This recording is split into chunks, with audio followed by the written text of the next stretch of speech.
Ladies and gentlemen, meet George.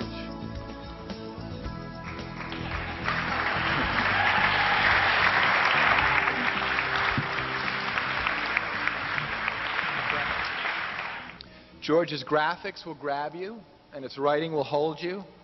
Politics isn't dry. It isn't dull. So why should a magazine that covers it be? In fact, George just doesn't cover politics, it celebrates it. We will celebrate it.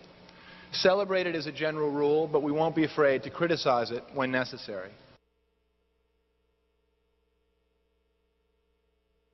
Of this extraordinary magazine, George, which is a hoot of a magazine. I thought you were a lawyer.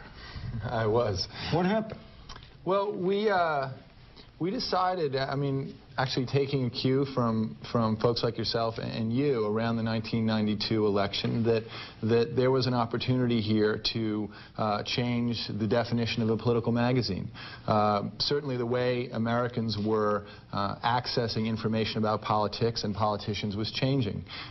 Candidates were appearing on late-night talk shows, on talk radio, on sitcoms, and there was a kind of a leveling process, and while the rest of media clearly had caught up with that, we felt that political magazines per se hadn't. Your mother was a hell of an editor at Doubleday. That's what I hear. Would she have liked George? I think she would have. Because? I think that, you know, when we first talked about the idea, she said, well, John, you're not going to do the Mad magazine of politics. and I said, well, no, and I thought that was good advice to keep in the back of my mind what a direction we wanted to go, but I think that she would have appreciated the fact that people had always said that you can't do a fun magazine about politics that combines the serious as well as the playful, which is about personalities, because that's what public life is about. And in the sense that we, I think, have flouted a lot of conventional wisdom, I think that that would have appealed to her. I mean, the point is, if you're going to make politics and popular culture, a magazine about the intersection of politics and popular culture, then you might as well come out and do it. And you know, what I said before about political magazines playing by the same rules as other lifestyle magazines, that's what we're trying to do, you know. Celebrities attract attention. But we're also trying to do something a little bit more, which I think is this juxtaposition of the outsider vis-a-vis the political process. I think the dominant experience most folks have vis-a-vis politics is being an outsider, of not really understanding it, feeling a little bit separated from it. And using celebrities to sort of explore that outsiderness is one way of doing it.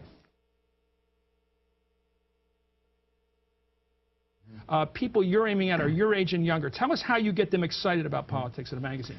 Well, yeah, we're really aiming for a group about 25 to 49, and actually it turns out that our normal reader is about 35. You know, and really... Women mostly. Yeah, well, it's 60-40, which is good for us because, you know, women buy most magazines, but yet a fraction of political magazines. So the fact that we're, you know, reaching an audience that never probably bought a political magazine before is great, because that's really part of the original mission. But, I mean, and I think there's basically two things. Is one, you have to be visually driven. You have to really catch people's attention because there's so many things competing for their attention. And that magazine, you know, if you look at most political magazines, there are a lot of print and not a lot of pictures, and I think that you need both. You know, the trick is catching people's attention, and if the only thing that people see are, you know, a bunch of men fighting on television all the time, or negative commercials on television, or acerbic editorials, then they're going to turn their attention somewhere else. And so we want to try to kind of bring a little bit more fun back into a little levity, and but be serious-minded at the same time. How would you judge the success of George over, like, the next 5 years?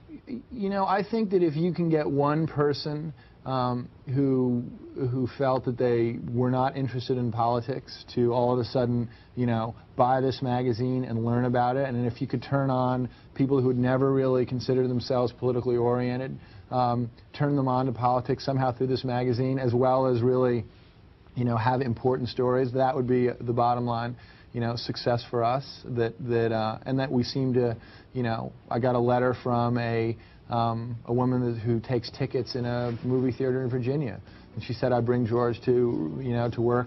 She said, when I sit in the movie, and she said, I'd never done that before in my life. And so you know, every time I hear something like that, I think, well, we're onto something. You know, we're helping people who might not otherwise connect with politics do it.